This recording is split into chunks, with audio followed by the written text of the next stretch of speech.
नमस्कार, आप देख रहे हैं न्यूज लाइव। मैं हूं दीपक यादव। नजर डालते हैं 6 बजे की अहम खबरों पर।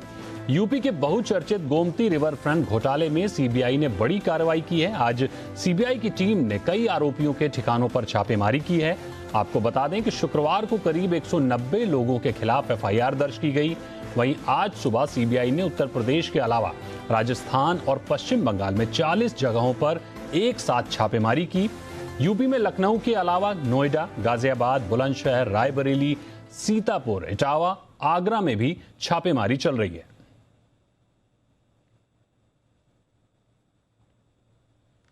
और इस खबर पर लखनऊ से ज्यादा जानकारी के साथ हमारे साथ जुड़ रहे हैं हमारे सहयोगी अनुज मिश्रा। अनुज, ये बताइए कि 190 एफआईआर और लखनऊ से लेकर राजस्थान, कोलकाता तक छापेमारी जारी है, और क्या अपडेट है अभी आपके पास?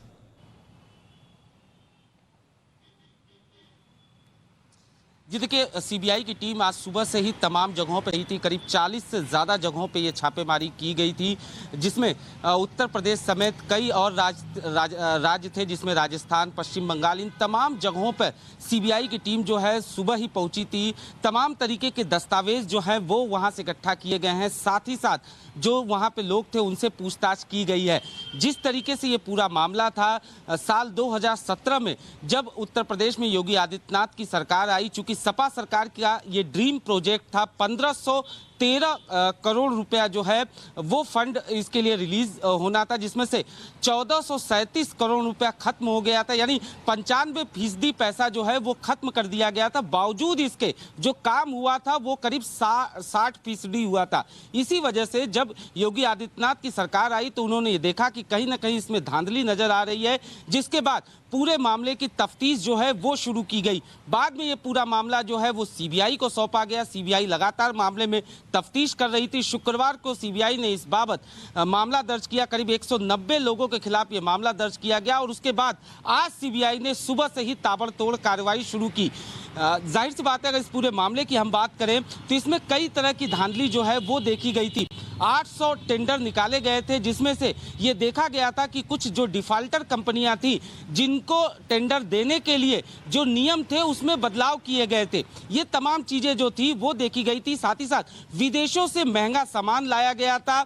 कुछ सफेदपोश और अधिकारी जो हैं वो विदेश दौरा करने चले गए थे। इन तमाम चीजों को देखते हुए मामले में कहीं ना कहीं घालमेल साफ तौर पे दिख रहा था, जिसके बाद पूरे मामले की जांच का जिम्मा जो है वो सीबीआई को सौंपा गया। आयोग ने ये रिपोर्ट जो है वो उत्तर प्रदेश सरकार को दिया, जिसके बाद मामले की तफ्तीश सीबीआई के हाथ में आई। अब सीबीआई लगातार मामले की तफ्तीश कर रही है। हालांकि जहां तक विपक्ष की बात की जाए तो विपक्ष लगातार हमला कर रहा है। विपक्ष का ये कहना है कि जब भी चुनावी मौसम आता है तो सीबीआई और ईडी जैसी संस्थान जो है वो एक्टिव हो जाती हैं। लेकिन साफ तौर पर सरकार का यही कहना है कि इस पूरे मामले में धांधली साफ तौर पर देखी गई थी और इसी वजह से पूरे मामले की तफ्तीश कर रही है सीबीआई। फिलहाल सीबीआई के हाथ में दस्तावेज लगे हैं। सीबीआई अब इन दस्तावेजों के आधार पर मामले की इन्वेस्टिगेशन को आगे बढ़ाएगी।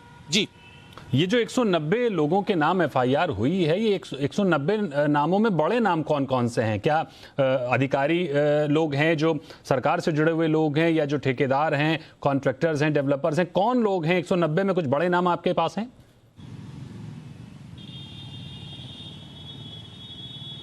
जी बिल्कुल, उस समय के जो चीफ इंजीनियर थे उनके नाम थे। साथ ही चूंकि ये जो पूरा प्रोजेक्ट था वो चीफ इंजीनियर के अंडर में था।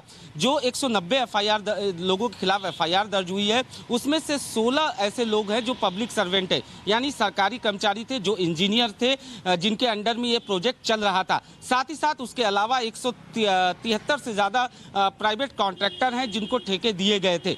जो सरकारी अधिकारियों की बात करें तो उसमें चीफ इंजीनियर से लेकर सहायक जो इंजीनियर हैं, इन तमाम लोगों के नाम इसमें दर्ज हैं। और इसी वजह से सीबीआई ने जब आज सुबह से शिकंजा कसना शुरू किया तो तमाम जो इंजीनियर थे उनके ठिकानों के साथ साथ जो कॉन्ट्रैक्टर थे उनके ठिकानों पर भी छापेमारी की गई। फिलहाल सीबीआई का यही कहना है कि मामले की इन्वेस्टिगेशन आगे बढ़ रही है और निश्चित तौर पर मामले की तफ्तीश जैसे जैसे आगे बढ़ेगी, इस मामले में कई चौंकाने वाले नाम आगे सामने आ सकते हैं। बिल्कुल, कई चौंकाने वाले नाम इस मामले में आ सकते हैं। बहुत बहुत शुक्रिया अनुज आपका हमारे साथ जुड़ने के लिए, उस खबर को विस्तार से बताने के लिए।